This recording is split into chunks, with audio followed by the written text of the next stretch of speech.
NewsWatch. Thanks, Eusebio. So I'll bring these up. And that. So on Sunday, we have the Chinese cash-in services PMI, monitor and neutral. Okay. And it's a bank holiday on Australia. Australia. Yep. Yeah. On Monday, we will have the GBP services PMI, so major neutral. It's bank holiday in Canada. We will have the US dollar ISM non-manufacturing PMI, so major neutral. Normally it's a Type B news release, so it should be monitored, but with the present context, I prefer to consider it as a major news. And so we will have the Kiwi non-farm payroll with the employment change quarter over quarter, major higher time frames bullish, and the unemployment rate, major higher time frames bearish.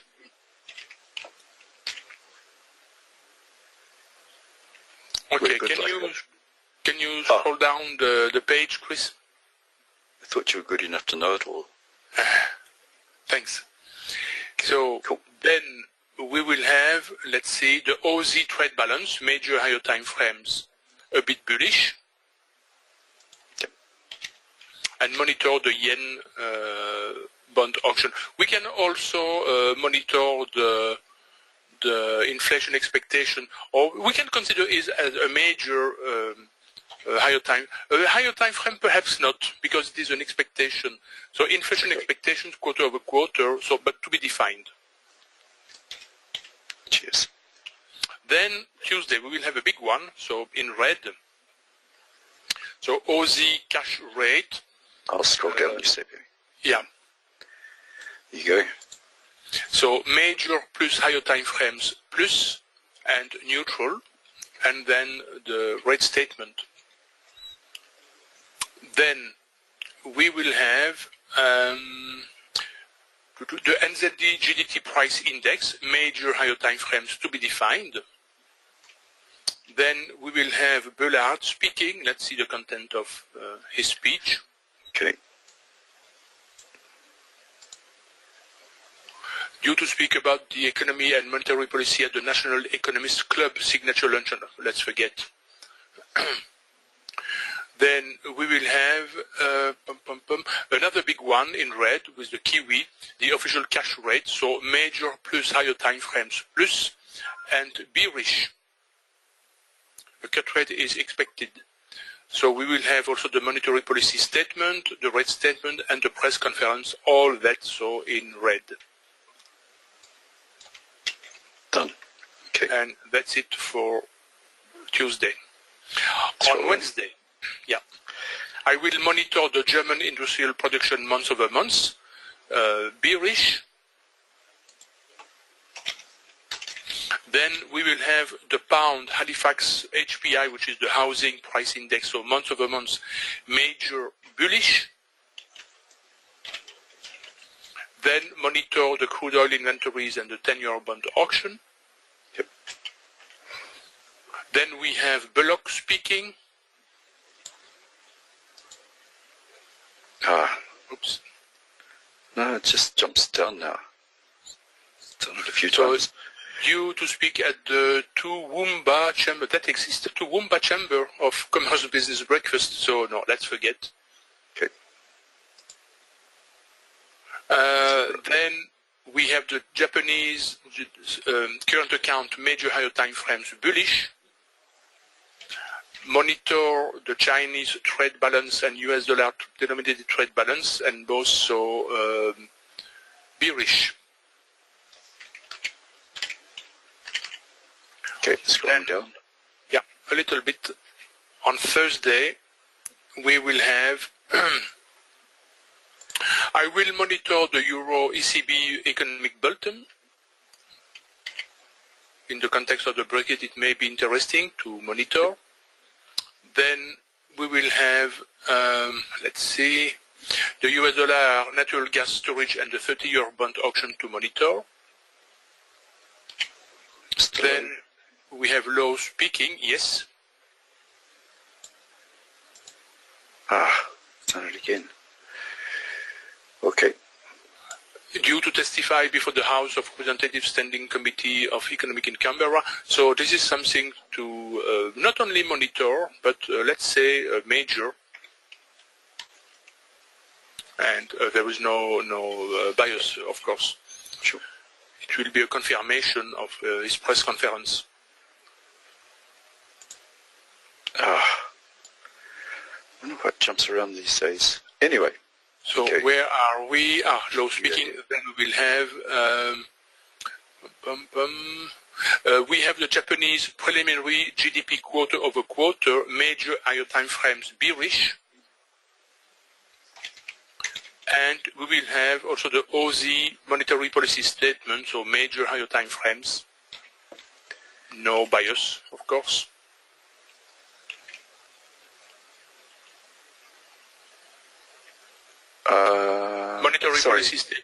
Monetary policy statement from the Reserve Bank of Australia. So major higher time frames. Yep. No bias. And of course we have the Chinese CPI year over year and PPI year over year, both monitor and neutral, as usual with the Chinese numbers. Okay. They are good forecasters for the Chinese numbers. Yes, I think Trump would like something like that. And on Friday, we have the Euro-German trade balance major higher time frames neutral.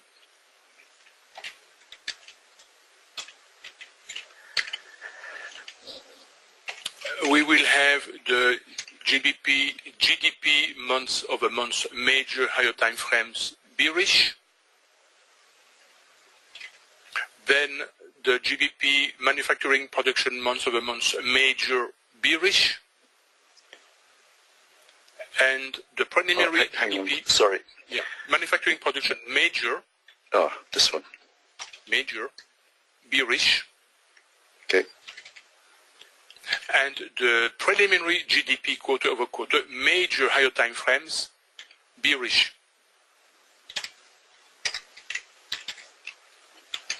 And then we have a big one for the CAD, not necessarily in red, so the CAD employment change, so major higher time frames to be defined, and the unemployment rate, major higher time frames to be defined. It's the Canadian non-farm payroll, in fact.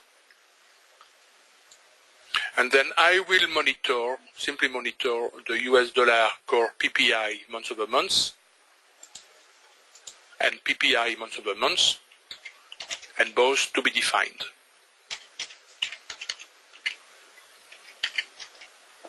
Actually, sorry, thinking about it, no, it should be okay, but just refresh the page in case. Yep, nothing has come up, that's fine. Yeah. Okay. And that's it. Okay. So any questions, anybody, let me know. But the idea of this, if it's marked with an H4 plus, means that if you're trading higher time frames like the H4 or a daily or 6 or 12 hours or whatever you manufacture, because it is possible with MetaTrader to manufacture different time frames, and Craig will send a link out, or a little bit of an explanation on how to do it. You can create, say for instance, a 3-minute chart or a 7-minute chart if you wanted to do something like that, or an 8-hour chart.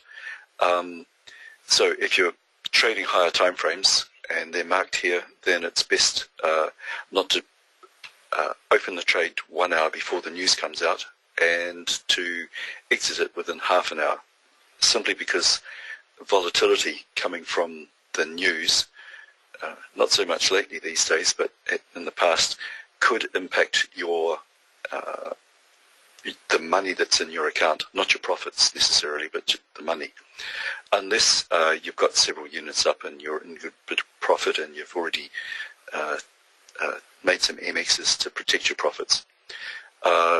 Likewise, if it's marked major, this applies to the timeframes under the higher timeframes, like the M5 and the M15, etc. Again, don't place any orders 1 hour before, you get out of your trade half an hour prior. And the ones that are marked, let me go up here a bit, in red are ones that kind of Eusebia will stay up and wait for to see if there's a good surprise comes out, because they can produce a good amount of money if there's a nice surprise on them. The currencies that are marked, that are the euro, the US, and the yen, when they're marked with majors, are likely to impact all other pairs, even if they don't have those, the yen, the US, or the euro in them. All the other smaller currencies, like the Kiwi and the Aussie, are unlikely to impact other currencies unless there's an exclamation mark in front of them. So if this is coming out and you're in the euro dollar, for instance, the euro US isn't part of this, and the Kiwi is unlikely to impact it. So you don't need to get out of the trades. Be aware that it's coming out, though, and also be aware that sometimes a surprise can come out on the Kiwi, which is the smallest pair, and still influence all the other pairs on the market. I've seen it once before, a couple of years ago. So still got to be careful. The one that straddles these is the pound. The pound is big enough to impact all the other pairs. At times, it just depends on which, what the news is and what the conditions are. At the moment, Brexit is pretty volatile, so be really careful. I've also marked pound news coming out with care on it, because even though the news might not be as important as it has been in the past, because of Brexit, it has been jumping 40 to 80 pips just for no particular reason, because people are kind of twitchy on the pound. Okay, I think that's about it. On the top 10s, we have a little bit of good news, is that the average range for the last week, or the high point of it, it was 944, and here was the high. This lists all the highs since February. So I was getting a bit depressed last week when it was down to $750 range. Now it's 944, which is back up to what it was like around about May-ish. So suddenly it's out of some doldrums. Hopefully it carries on that way. But one swallow does not make a spring or summer or whatever it is that they say in the northern hemispheres, because we don't have many swallows down here. But anyway, here's the top 10 pair. And I've copied these across to our NewsWatch spreadsheet here. So we've got about 8 of them, above 600 pips, $600 average daily range. And Eusebio will now perform a magic trick where he matches up the pairs with the news to produce a daily top pairs instead of the weekly ones for a particular day. And Jan has said the Trump administration's foreign policy may be easy to deconstruct across over. Okay, thanks, Jan. Right, so Eusebio, you ready? I'm ready, yeah. Okay, so on Sunday we don't have anything.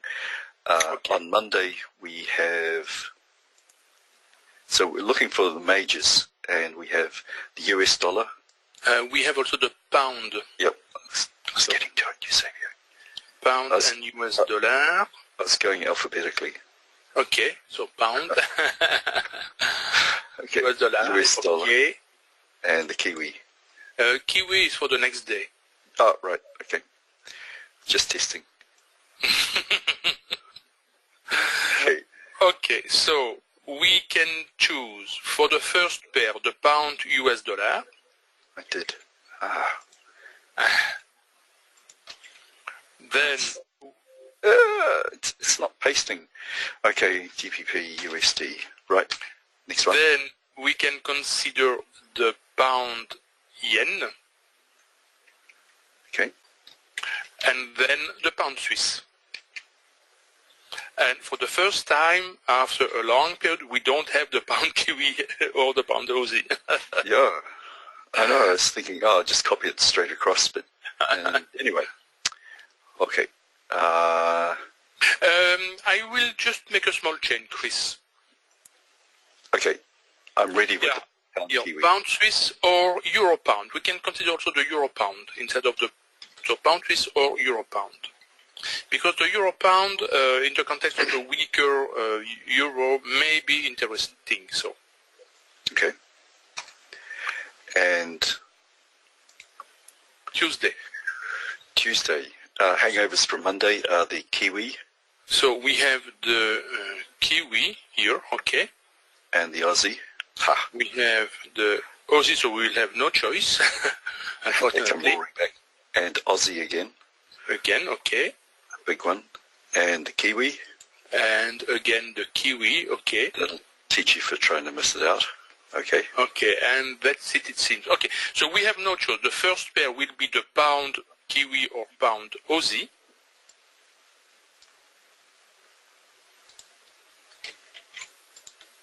Then the Euro Aussie.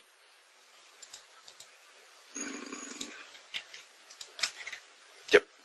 And then we can take the pound yen. Okay. And on Wednesday, any hangovers from Tuesday are the Kiwi. So again the Kiwi, okay. The pound. The pound, and that's pound, and pound. That's it? It is. Okay, so we will have the pound Kiwi or pound Aussie.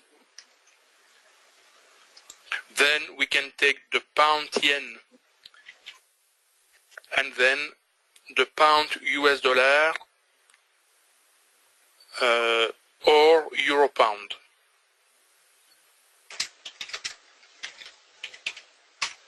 Okay. Thursday, hangovers from Wednesday are the yen. So we have the yen, okay. And that's it. And that's it indeed. So we will have the pound yen, then the pound US dollar, and then we will have the pound Swiss. Okay.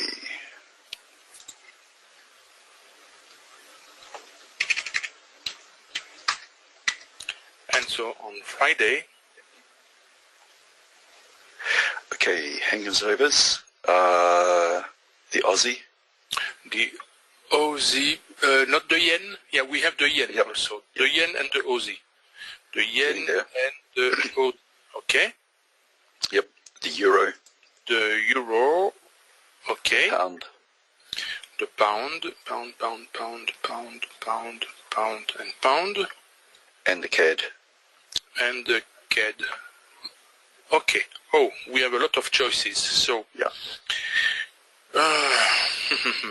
So we will have, let's see, the pound Aussie or pound Kiwi. Then the pound yen or the pound CAD. Okay. Yeah, we have no choice. Pound yen or pound CAD. And then Euro pound or Euro Aussie. Okay. Euro pound or Euro Aussie. Yep. So, exceptionally, we have 6 pairs.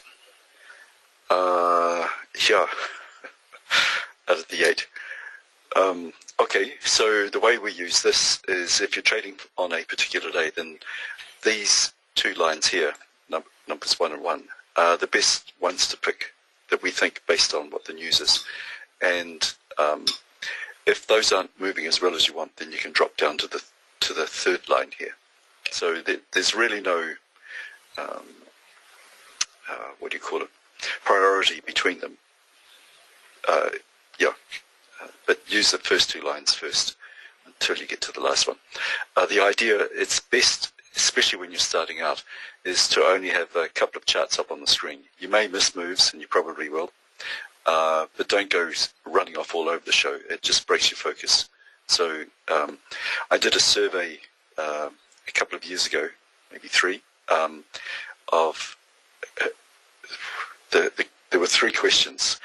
Are you making consistent? Are you consistent?